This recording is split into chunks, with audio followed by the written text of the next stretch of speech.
Welcome to the part 2 of chapter 8 Silk Road, the textual exercise and other questions. It is written by Nick Middleton.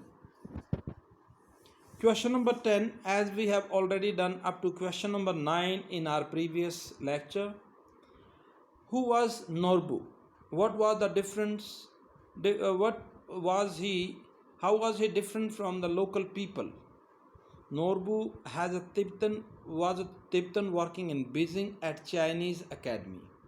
He was different from other Tibetans as he was wearing a wind cheater, a metal rimmed spectacles of Western style, and he spoke English fluently. He met Norbu, I mean to say, the narrator met Norbu at Darchen Cafe House, and he felt a lot of relief that at least there was somebody who can talk in a little English. Next question. Why was the narrator relieved on meeting Norbu? As I told you earlier also, the narrator was quite relieved on meeting Norbu firstly because he was all alone at Darchen. He found a companion in Norbu because Norbu was also going for the Kora. He was doing some research for his academic work. He could speak English fluently. He was educated. He did not believe in doing Kora on foot in the conventional manner. Both of them decided to hire yaks. In every aspect, Norbu appeared to be an ideal companion for the narrator. Question number 12. Where was the narrator going? Through what kind of terrain would he have to pass? As it is very clear, the narrator was journeying towards Mount Kailash, which is actually known as Kora by the local people, because the religious journey to Mount Kailash is known as Kora.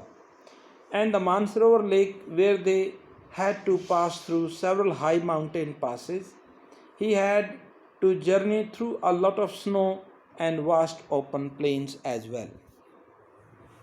Question number 13. Did the narrator encounter any wildlife in the course of his journey? Yes. On the course of his journey, the narrator came across gazelles and herd of wild ass.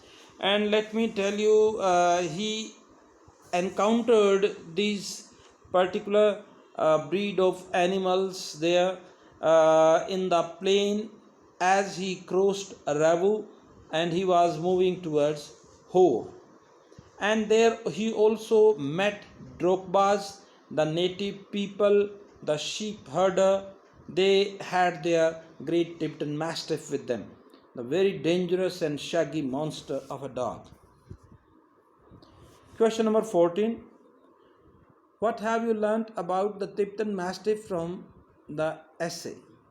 As I told you here, after reading the essay, we found that Tibetan Mastiff are too violent and ferocious with big heads and a huge jaw. Actually, these are shaggy monsters who were guard to their sheep. They are black in color with their red collars. They attack like bullets fired from guns. They possess massive jaws. Their bark is furious. These mastiffs are so fearless that they can also attack cars and jeeps.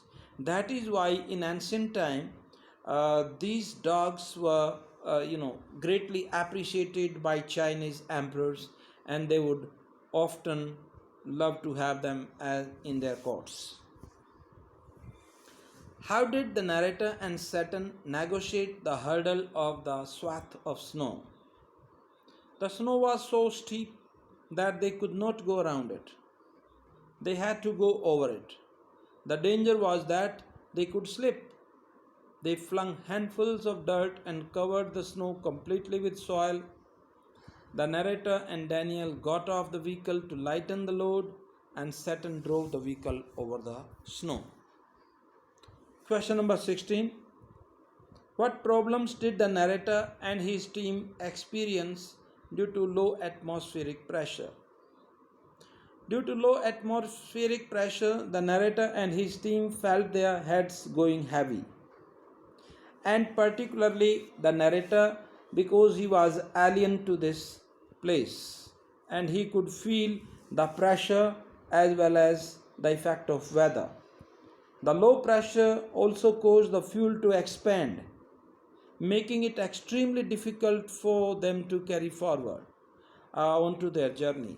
And as soon as they reached that particular place of Salt Lake, the frozen, rigid Salt Lake, they unscrewed the lid a bit and there was a loud hiss. Question number 17 and the last. Why has the article been titled Silk Road? The article has been titled Silk Road because the narrator traveled along the old Silk Route. Basically, this route was used for trade between India and China for silk.